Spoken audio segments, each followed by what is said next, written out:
Hola hermanos, bienvenidos a la clase número 11, donde ya dejamos el Antiguo Testamento y entramos en el Nuevo Testamento. Y obviamente al entrar en el Nuevo Testamento es fundamental tratar la figura de Jesucristo como la piedra angular, la piedra de toque, la piedra de sustentación de toda la historia de la salvación y de todo el mensaje cristiano. Quiero empezar diciendo que el otro día en una clase en la que estuve impartiendo materias que no tienen nada que ver con estos temas, pero sí de liderazgo, pero de temas empresariales, salió la figura de Jesucristo como un posible líder humano. Y una de las personas, recuerdo perfectamente, se enfrentó de alguna manera y nos dijo a todos que cómo podíamos tener en cuenta una persona que no había existido. Entonces, claro, ante eso yo me sorprendí tremendamente de la ignorancia que hay en este mundo actualmente. Fijaros, porque incluso los racionalistas aceptaron la existencia histórica del mismo Jesucristo. Pero claro, actualmente, como no hay ningún tipo de formación, se afirma alegremente que Jesucristo no existió, que es una figura mítica. Entonces, claro, uno se queda estupefacto. Y lo peor de todo es que esto puede ocurrir con algún cristiano o con alguna persona que haya tenido una educación cristiana, católica o del tipo que fuera, y que sin embargo cuando se enfrenta a Jesucristo cara a cara no lo reconoce, incluso piensa que efectivamente puede ser una invención, un mito, etc. Bueno, de Jesucristo, como dice el título de esta clase, es importante resaltar que fue histórico, que es un personaje histórico, y sobre él hay muchas fuentes, a las cuales me voy a referir ahora, pero sobre todo dejo para que el mismo alumno las vaya buscando y las vaya leyendo con tranquilidad. Flavio Josefo, historiador. Todas estas fuentes son del siglo I. Del siglo I. Es decir, cuando decimos Flavio Josefo, Tácito, Suetonio, que son todos historiadores, Tácito fue incluso hasta senador, Suetonio, Plinio el Joven, el propio Talmud judío, nombra a Jesucristo, a Jesús de Nazaret. Se han encontrado escrituras sobre Jesús en Qumran, en los rollos del Mar Muerto. Marabar Serapión, que fue también un filósofo estoico, judío. Cuando la arqueología apoya los lugares que se citan en los evangelios, o sencillamente en el Antiguo Testamento. Ya hemos dicho que la Biblia no es un libro de historia, no es un libro de historia, y no hay que leerlo como tal. Pero se cuentan historias, y hay historias ciertas y verídicas. Y donde se ha dicho, aquí podría estar esta ciudad, aquí podría estar tal evento, aquí tal fuente, aquí tal otra, y estaba todo sepultado, se han hecho excavaciones y se han encontrado. Incluso una de las fuentes más grandes a nivel arqueológico, como es la Sábana Santa de Turín, que pudo arropar a un condenado a muerte en la cruz, todos los hechos reflejan que no puede ser otro que el mismo Jesucristo. Incluso la prueba del carbono 14, que ahora muchos te dicen, no, ya se demostró que la sábana santa no es cierta, es falsa, es una falsificación. No, no. Hay que leer y profundizar, porque el carbono 14 ha dicho una cosa que tiene su lógica.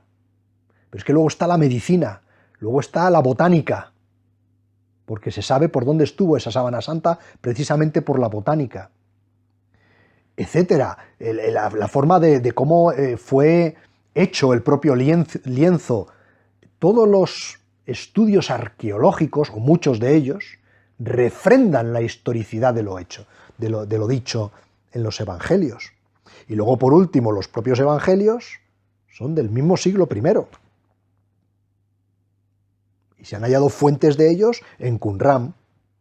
Por lo tanto, no se puede negar en ningún momento la historicidad de Jesús, de la figura de Jesús de Nazaret, que rezamos en el credo, algo terrible, como es que nació en tiempos de Poncio Pilato, y Poncio Pilato es un gobernador romano que se tiene constancia de él históricamente. Luego, no se puede negar su propia historicidad. Ni los racionalistas lo han hecho. Otra cosa es aceptarlo como Dios. Pero que desde luego fue un hombre y existió, están todas las fuentes históricas que lo corroboran. Por lo tanto, decir que es un personaje mitológico, etcétera, es una barbaridad. Bueno, pues fijaros cómo nadie duda, por ejemplo, de que Julio César escribió La Guerra de las Galias. Nadie duda. Pero es que el primer manuscrito que tenemos de la Guerra de las Galias es de hace 600 años, del 1400. Y nadie duda que es de Julio César, que es 70 años antes que Jesucristo. Un siglo antes que Jesucristo. Por lo tanto, ¿cómo es posible, veis, que unos criterios para unos valgan y sin embargo para Jesús de Nazaret no valga, incluso escritos 30 años después de su vida? Entonces, esto no puede ser una invención. Por otro lado, claro, la pregunta, ¿era Dios? Esto sí que es interesante, ¿no? Porque él, desde luego, tomando los evangelios como una fuente de lo que él dijo e hizo, de su tiempo y de testigos presenciales, desde luego él se presenta como Dios y lo afirma así: yo soy. Y lo dice de tal manera que es un escándalo para los judíos, porque para un judío que un hombre diga que él es Dios, es para matarlo. Y muchas veces quisieron apedrearlo por ello. Por lo tanto, el decir yo soy es el nombre de Dios, porque Dios es el que es. Resucita muertos y hace cosas que solo puede hacer Dios, como es, por ejemplo, perdonar pecados. Y eso es lo que hace con el paralítico, que al ver su fe dice: hijo mío, tus pecados te son perdonados. ¡Oh! Y entonces todo el mundo se queda asombrado de cómo puede decir eso, que es exclusivo de Dios, perdonar los pecados. Y él, conociendo sus corazones, dice: ¿qué? ¿Os escandaliza esto? ¿Qué es más fácil? ¿Qué es más fácil? Porque es muy fácil decirle a alguien tus pecados son perdonados, como es algo interno, no se ve. O es más fácil decirle levántate y anda a una persona que lleva ya muchos años incapacitada, tetrapléjica o lo que fuera, tumbado en una camilla. ¿Qué es más fácil decirle? Pues para que veáis que yo también digo lo difícil, que es lo más fácil de hacer para él, a ti te digo, levántate y anda. Y el enfermo coge su camilla, se levanta y se fue. Y se quedan todos estupefactos.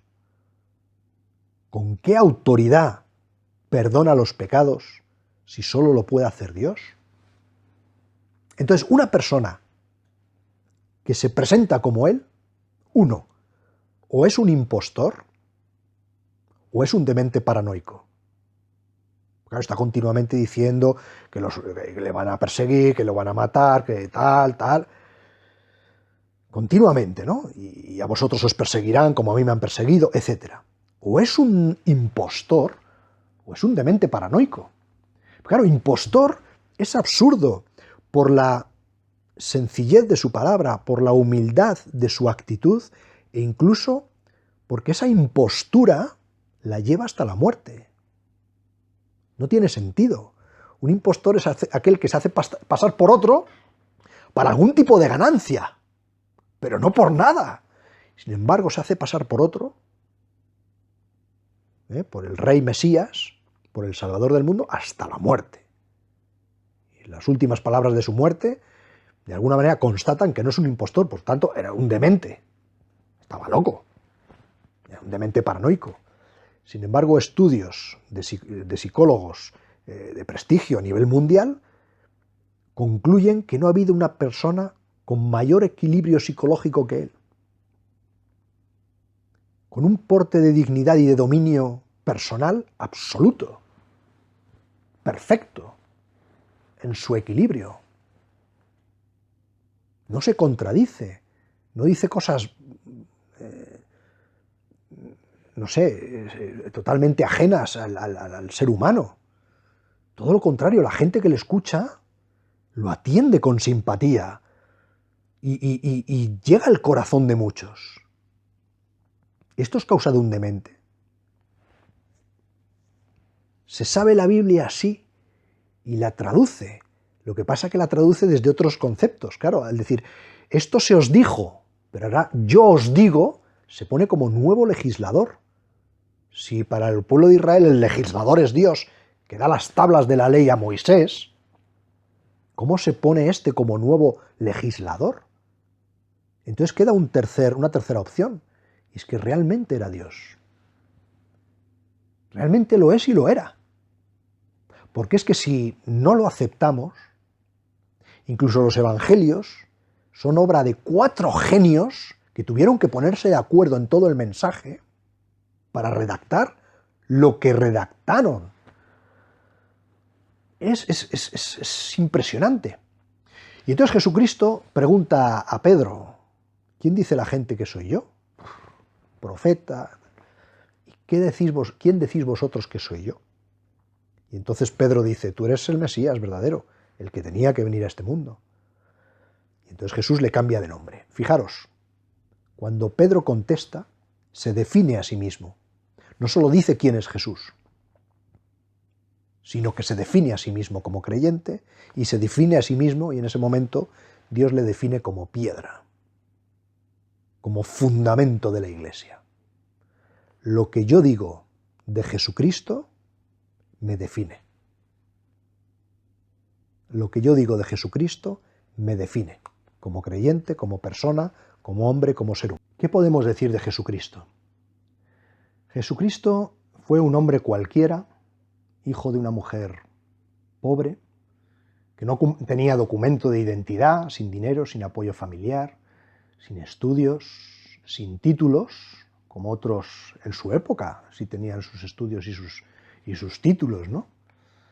Como doctores de la ley. Era una persona cualquiera. Su madre era viuda y un día él se levanta y la deja y se va a hablar a los hombres. Se pone a decir lo contrario que todo el mundo dice, lo contrario que uno está acostumbrado a escuchar. Y no asume ningún papel previsto por la gente sensata de su tiempo. Para los que buscaban un Mesías liberador, resulta que echa por tierra esta visión. No les sirve librarse de los opresores, que son los romanos. Este hombre no nos sirve. Tampoco es un revolucionario, ni un filósofo, ni un innovador social, ni un sacerdote. No sirve, no interesa, estorba. En materia religiosa, dice que su padre es Dios, dice que los hombres son sus hermanos, y esto lo dice en un mundo donde todo es odio, y él cree en el amor. Por eso, o es un demente, o realmente lo que dice tiene algo de razón. Se enfrenta con los traficantes, se crispa ante los farsantes, ante los hipócritas, condena la hipocresía, y es el hombre más humilde de la tierra. Y manifiesta, sin embargo, pretensiones inauditas. Y él provoca partidarios y adversarios, rompiendo todos los esquemas. No deja títere con cabeza. A todos descalifica. Descalifica a los ricos. Descalifica a los amantes del placer, porque habla de la cruz. A los diplomáticos y a los aduladores del mundo. Les echa en cara la falsedad. A los psicólogos, con sus complejos. A los perfectos. A los intocables. Los deja al descubierto. A los intocables a nivel político y a nivel social, ¿verdad? Pues porque son los puros o porque son los que están arriba. Y él abarca unos proyectos y unas intenciones muy difíciles de entender, tanto por amigos como por enemigos. Se acaba enfrentando a todos. No se alinea con ningún bando. Es pura contradicción lo que dice. Entra en oposición con lo que se hablaba. Es una persona cualquiera, carpintero,